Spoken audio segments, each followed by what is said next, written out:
Good morning. Welcome to Week 5 of the HoopSeen Invitational League Recap Show. I'm joined again with League Commissioner Eric Ellington and Mr. HoopSeen himself, Robert Alfonso Jr. How's it going? Good morning, fellas. Good morning. Before we jump in the show, wanted to remind everyone that you can find us on Twitter at HoopSeen or at SSA Sports. We'd love to hear from you. You know, every week we sit down and we try to recognize some of the players who've had outstanding performances.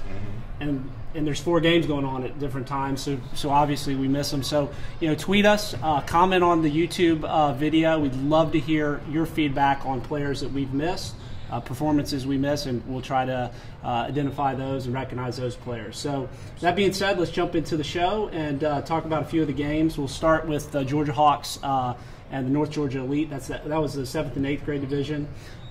North Georgia Elite have been strong every week. They were undefeated coming into the game. And the Georgia Hawks, who was, I think, primarily an 8th grade team, were just a little bit better, a little bit stronger today. And they ended up winning over the North Georgia Elite 64-57. Well, the one thing that people don't realize how much of a difference in age that 1 year is in terms of body development, speed. It allowed for the Hawks to really control a team that is well coached and well played by, be able to do it with the Georgia Elite. And the person that stood out the most in that game was, for the Hawks, was Brandon Loftin. He had about 18 points, was really active, was really around the boards, along with Michael McGover with 16, who contributed and be able to offset anything that Brandon wasn't able to get. Yeah, and I think, it doesn't matter. 7th grade, 8th grade, 9th grade. It seems like Bailey Minor from the North Georgia Elite just gets it done. Right. He had another strong performance with 20 points today, and it really doesn't matter what age group he's playing. He does his thing. Absolutely. Another competitive game in the 7th grade division was Georgia Ribbon Warriors, who are still undefeated after today. Yep. They won 46-37 over the Georgia Hawks. Good game, very balanced game from the Georgia Hawks, very balanced game from the Georgia Ribbon Warriors. Anyone there you want to? Yeah, I think each week we kind of pick a different guy from the Ribbon Warriors because they are so balanced. This week it just happened to be Matthew McDowell, led the way with 15 points. But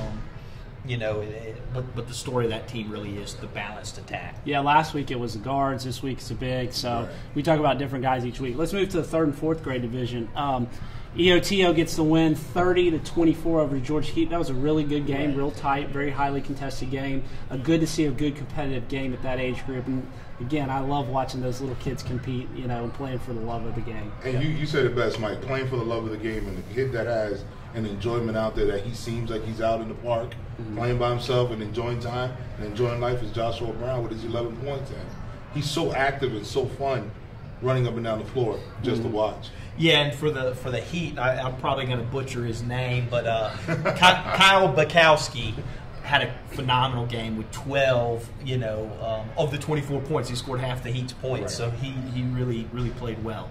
And Kyle's mom or dad, if you end up watching the show, tweet us. Let us know if Eric messed up the name there. So I think he did a pretty good job. Yeah, he did. The Atlanta Attack in the 6th grade division get a victory over the Georgia Hawks, 49-43. Another really good game. We had a bunch of good, close games, highly competitive games this morning. That was another one.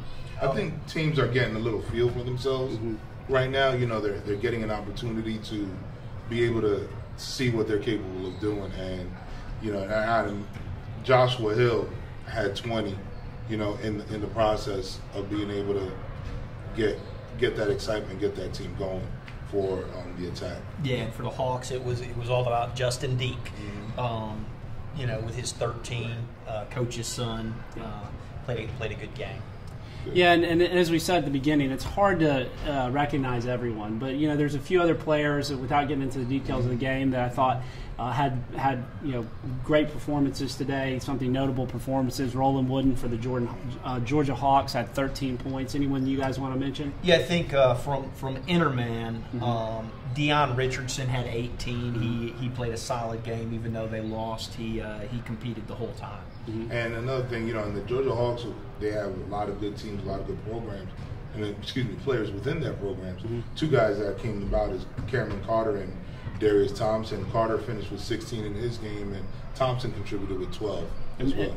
Right. And finally, our player of the week this week was Nguenta Hardy, who had 17 points for the Atlanta Celtics team. that about wraps our show for today. Again, you can find us on Twitter. I'll keep saying it, at HoopSeen, as well as at SSA Sports. We'll be off for 2 weeks, so enjoy the holidays. Wish you everyone safe and Merry Christmas and New Year, and we'll see you after the New Year.